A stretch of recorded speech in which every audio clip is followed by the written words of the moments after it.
आचार्य का पर्चा, सारण में किसकी चर्चा? सारण से रोहिणी रूडी को दे पाएंगी चुनौती।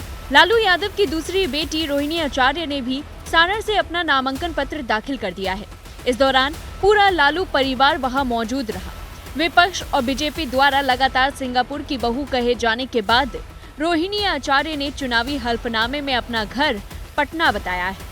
हल्फनामे में दी गई जानकारी के मुताबिक रोहिणी ने पटना के कौटिल्य नगर में खुद का घर होने की जानकारी दी।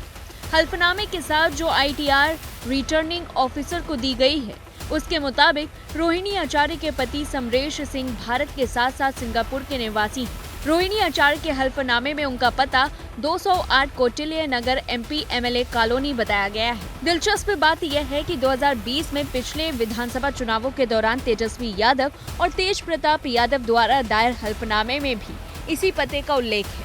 अब बात अगर रोहिणी आचार्य की संपत्ति की करें तो रोहिणी और उनके पति समरेश के पास 20 लाख रुपए और 10 लाख रुपए कैश है। इसके अलावा रोहिणी के पास कुल 30 लाख रुपए मूल्य का 495 ग्राम सोना है, जबकि 3.85 लाख मूल्य की 5.5 किलोग्राम चांदी और 5 लाख से अधिक मूल्य की कीमती पत्थर है।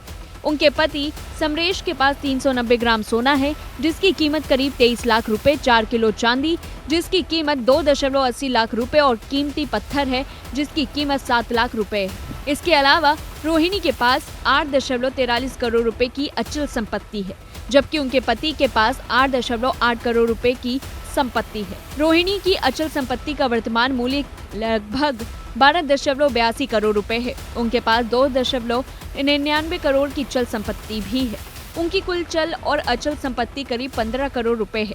हल्फनामे में शामिल ITR के मुताबिक 44 साल की रोहिणी ने 2012 से 23 के बीच में 3.16 लाख रुपए कमाए, जबकि उनके पति की भारत और सिंगापुर में संयुक्त कमाई 6.5 करोड़ से अधिक थी। उनके 3 बच्चों के पास व्यक्तिगत रूप से 43 लाख, 41 लाख और 18 लाख से अधिक की चल संपत्ति है। नामांकन भरने के बाद रोहिणी ने कहा कि मैं आरोप प्रत्यारोप की राजनीति करने नहीं आई हूँ, यहाँ मैं सब कुछ छोड़ कर आई हूँ।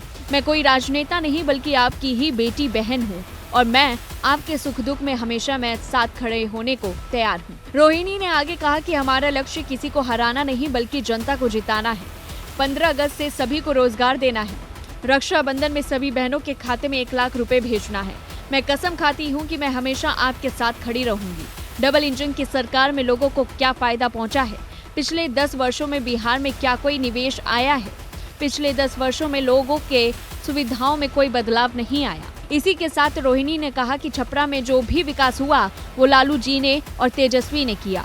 इस बार आप अपनी बेटी पर विश्वास करें और पूरा सहयोग करिए। यकीनन जीतने के बाद आपको गर्व होगा कि आपने मुझे जिताया और सारण उदाहरण बनेगा। रोहिणी आचार्य इन दिनों सारण लोकसभा सीट पर जमकर चुनाव प्रचार कर रही हैं। वो जनता से बेशुमार वादे कर रही हैं। उन्होंने कहा कि अगर प्रदेश की जनता उन्हें जीत का ताज पहनाती है तो वो हमेशा जनता की सेवा में तत्पर रहेंगी। इस मौके पर तेजस्वी ने कहा कि PM मोदी ने 15 लाख देने और महंगाई खत्म करने का वादा किया था। बिहार की विशेष पैकेज देने का वादा किया था। सारण में पिछले 10 सालों में केंद्रों ने क्या किया? बीजेपी मतलब बड़का झूठा पार्टी। जो झूठ का पहाड़ा बनाया गया है उसे ध्वस्त करने का काम बिहार करेगा। बीजेपी देश के संविधान को खत्म करना चाहती है। किसी की ताकत नहीं कि संविधान को खत्म कर दे। सारण में एक बार फिर लालटेन जलने का काम करेगा। सभी जुड़कर एक साथ वोट करेगा तो हर बूथ पर लालटेन चलेगा।